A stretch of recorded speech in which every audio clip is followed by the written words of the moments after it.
Voilà, bah écoutez, je pars au bureau, il me vient une idée de vous parler d'un sujet très préoccupant aujourd'hui, qui sont les déodorants. Je me mets dans un endroit un petit peu plus calme et je vous donne mes conseils par rapport à ce sujet. A tout de suite. Bienvenue sur ma chaîne La Minute Essentielle. Aujourd'hui, je vais vous parler d'un sujet qui me paraît très important. C'est celui en fait des déodorants qui ont été incriminés très récemment dans la presse. Effectivement, il semblerait que certains déodorants puissent provoquer le cancer, et notamment le cancer du sein. Et nous allons voir dans cette vidéo très courte comment trouver une alternative très simple et naturelle comme déodorant naturel. On y va, à tout de suite.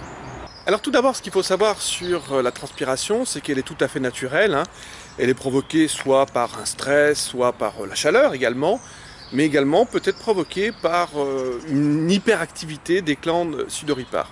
Alors c'est vrai qu'elle permet également d'éliminer les toxines du corps et de réguler la température.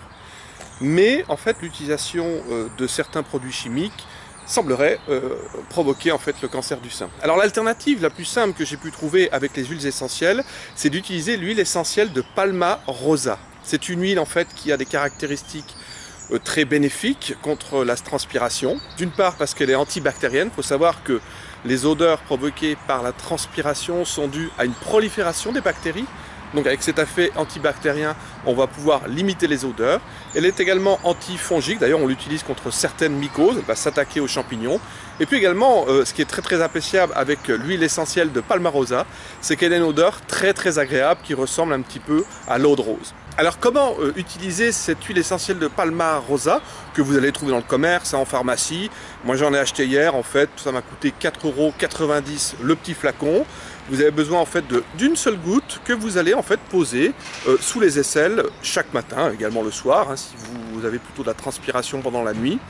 Et puis bien sûr sur une peau lavée et séchée. Voilà, c'est très simple, cette petite astuce qui va vous permettre de combattre la transpiration et surtout les odeurs désagréables provoquées par cette transpiration. En tout cas, je vous souhaite une très bonne journée. N'hésitez pas à cliquer en dessous de cette vidéo ou sur le lien qui s'affiche. Vous allez avoir d'autres recettes pour pouvoir utiliser l'huile essentielle de Palma Rosa. A très bientôt et puis abonnez-vous sur ma chaîne YouTube et à la prochaine fois sur ma prochaine vidéo. A très bientôt, au revoir.